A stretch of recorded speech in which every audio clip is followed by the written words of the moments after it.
Alors, moi, je vous promets que je n'étais pas du tout au courant de qui que je vois, que personne allait partager. Hein. Je ne savais pas. Hein. Celui qui allait partager ça, je ne savais pas. Hein. Du tout. Et moi, le passage que le Seigneur m'a demandé de partager, c'est dans Jean 11, verset 40, qui dit: ne t'ai-je pas dit que si tu crois, tu verras la gloire de Dieu. C'est un passage quand il y a eu la résurrection de Lazare, que Jésus dit à Marie, ne t'ai-je pas dit que si tu crois, tu verras la gloire de Dieu. Alors j'ai dit: Seigneur, ce passage, il me parle pour plusieurs choses. Parce que si tu veux voir sa gloire, il faut croire, la foi. Tu ne peux pas plaire à Dieu sans la foi. Alors pourquoi on ne croit pas? On sait les choses dans notre tête. On sait que la parole, c'est la vérité. Mais la façon dont tu marches démontre ce que tu crois vraiment. Si tu sais qu'il y a le feu dans la salle de bain, et que toi tu es à côté, et que tu sais vraiment que c'est là, je te promets que tu vas te sauver en courant. Si on te dit qu'il y a le feu et que tu n'y crois pas, tu vas continuer à faire ton buzz. La foi, si tu n'as pas la foi dans ce que tu crois, tu n'agiras pas en fonction de ce que tu crois. Alors après, je me suis dit: Seigneur, alors le problème, c'est qu'on ne croit pas. Mais alors, pourquoi on ne croit pas? On sait les choses, mais pourquoi elles ne rentrent pas? Eh bien, si je te présente mon voisin que tu n'as jamais vu et je lui dis: donne-lui ta paye, il te la rendra la semaine prochaine, je crois que tu vas avoir un petit peu de mal. C'est pourquoi? Parce que tu ne le connais pas. Est-ce qu'on connaît Dieu? Est-ce qu'on connaît Dieu? Si tu ne connais pas Dieu, tu ne peux pas lui faire confiance. C'est impossible. Il faut que tu aies ce cœur à cœur avec Dieu. Et ça va te donner la foi qui va te permettre de voir la gloire de Dieu. Et comment tu fais pour connaître Dieu? Et te laisser connaître par lui. Tu écoutes ce que les gens disent, tu écoutes dans les cultes, dans les réunions, mais ce n'est pas suffisant. Si tu veux connaître Dieu, il faut que dans ton cœur, au fond de tes tripes, tu te poses un instant et tu dises: ok Seigneur, viens, je veux connaître qui tu es. Viens me révéler ton cœur. Toi, tu déverses le tien à ton papa. Toi, Seigneur, j'ai du mal à croire dans tout ce que tu dis. Mais tu te mets à prendre la parole, parce que si tu lis pas la parole, tu ne pourras pas connaître Dieu. Parce que sa parole, c'est tout ce qu'il est pour toi. Absolument tout. La parole dit que la parole, c'est Jésus.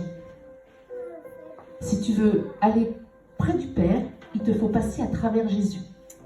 Si tu veux connaître Jésus, tu dois connaître sa parole.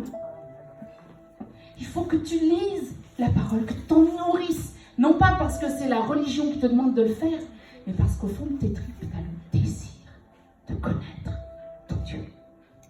Si tu ne connais pas Dieu, tu ne pourras pas avoir confiance en lui. Si tu n'as pas confiance en lui, tu ne pourras pas avoir la foi en lui. Et sans la foi, il est impossible de plaire à Dieu. Impossible. Est-ce que tu as envie de connaître ton papa?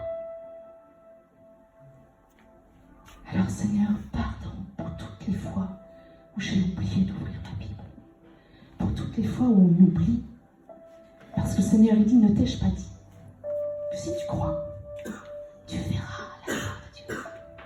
Et moi, j'ai décidé de croire à cause de ce verset. Et quand j'ai vu que mes enfants, ou que même des choses encore, ne sont pas alignés à ce que Dieu a promis ou à ce que j'espère pour leur vie, eh bien, je ne crois pas à ce que je vois, je crois à ce que Dieu m'a dit pour leur vie. Je décide de croire à ce que Dieu dit dans sa parole. Si les médecins disent: il y a des nodules dans tes poumons qui sont en train de gonfler, il faut que tu repasses par la chimio.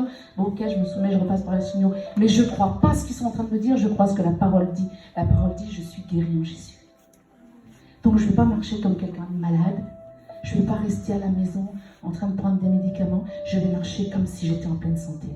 Oui, j'ai des douleurs, hein, ça c'est les réactions de la chimie, des choses comme ça. Mais j'ai décidé de croire. Et je crois que Christ vit en moi. Parce que la parole, elle dit, Dieu vit en moi. Et je crois aussi que là où j'en suis, parce que je suis loin d'avoir attrapé toute chose, et d'être ancrée en lui avec la parole, je ne connais pas mon papa encore comme je devrais. Mais je crois parce que la parole dit qu'il accomplira toute chose parfaite en moi, et je sais qu'il est en train de le faire. Au plus je m'approche de lui, au plus je cherche sa parole, au plus je cherche à connaître son cœur et à le laisser vibrer en moi comme son cœur, au plus tu as la foi et au plus tu te mets à croire. Et quand tu commences à voir des gens qui sont malades, je dis dans le nom de Jésus maintenant, dégage, vilain petit nymphome, dehors. Le sang de Jésus a payé pour toi, tu n'as pas le droit d'être malade. Et qu'est-ce qui se passe? Quand elle commence à croire aussi, Dieu vient et t'est guéri. Pourquoi? Parce qu'il est fait selon ta foi et qu'il est impossible de plaire à Dieu sans la foi.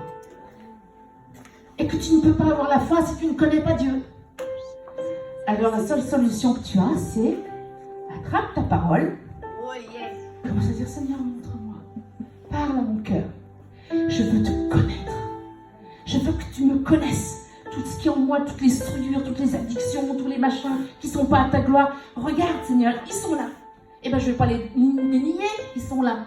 Je te demande pardon, Seigneur. Viens changer ces choses, prends la place. Et si tu laisses Dieu prendre la place, tu verras, ça va tomber.